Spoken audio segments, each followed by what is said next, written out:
Hey guys, Michael from Copper vs Glass, and this is Apple's new iPad Air.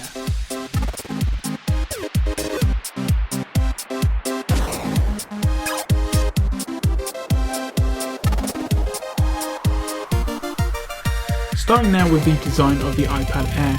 Now I can't stress to you guys how thin and how light this new iPad is compared to the previous generation models.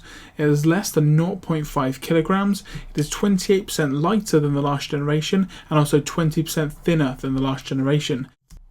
And the way that they have done this is by shrinking down the bezels. The bezels are incredibly thin and it actually allows me to use the iPad Air with only one hand.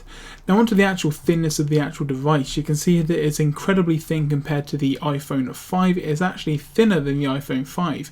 But believe me guys, you do have to hold this device to feel just how thin it is compared to the previous models. Now you are going to get the usual buttons as you would find with any other iOS device. You get a volume up and down and also a silent toggle, which can also be used as rotation on the iPad. You're also down the bottom going to get your speakers and also your lightning dock. Now the speakers themselves are a bit weak, but they are great for watching movies and playing games. Now in terms of the actual screen itself, you're going to find a 9.7 inch Retina display. Now again, this display is the best display that Apple have ever done. It is 2048 by 1536, which is an incredible display. Text, icons, web pages, pictures, it all looks incredibly good on this new iPad Air screen. You can see here from the example of the notification tray, the text is incredibly crisp, and just in general the actual screen itself is a really pleasure to look at. I've not had any issues with this screen whatsoever. The iPad Air is going to be running iOS 7 right out of the box. Now don't get me wrong, iOS 7 is great on a mobile device like a 5S or an iPhone 5, but I think on the iPad they could have utilised the screen real estate a bit better. For instance, something as simple as looking at your apps within a folder, you can only view a maximum of 9 on your actual page without having to scroll across to the next page. Now other things do look great, like the calendar app is very nice, and obviously things like maps and also your contacts and things do look incredibly good, but I do definitely think that they could have used the screen with a lot better potential, maybe even some multitasking using 2 apps at once, but we may be able to see that in a newer version of iOS if and when that comes along. Gaming performance on the iPad Air is second to none. It is stellar. The graphics look insane no matter what game you play. You can see here I'm playing Dead Trigger 2 and the graphics are all set on high. You've got the real nice textures, the real nice particle effects, the water reflections, everything that's incredibly good. Now so you're also going to get some older games like Blitz Brigade, which also looks incredibly good on the iPad Air, and also you are going to get newer games like Assassin's Creed Pirates. Now the graphics on this are near console quality. I can't stress to you guys how good games look on this new device, and just in general the performance, there's no hiccups or anything whatsoever. But the content for me is really where this device shines. Obviously in iTunes you're going to get music, movies and also a large library of TV shows, but for me the App Store is really where the device itself shines, and iOS in general is a lot better than what you're going to get on Android.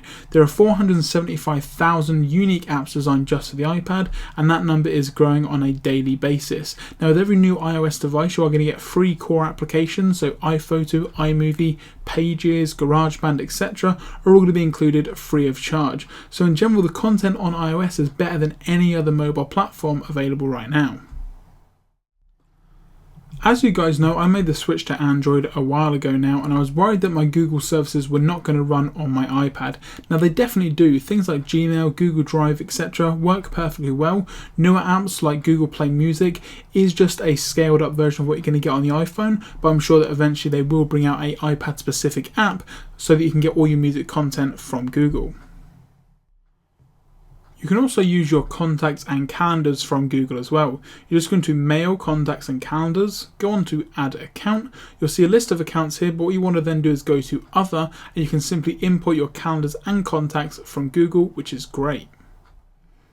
Now the main issue that people have with the iPad is the price.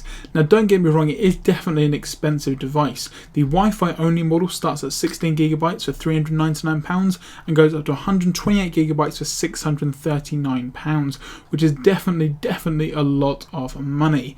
But where the price really goes up is when you get a 4G model. Again, 16GB start at £499 and 128GB starts at £739.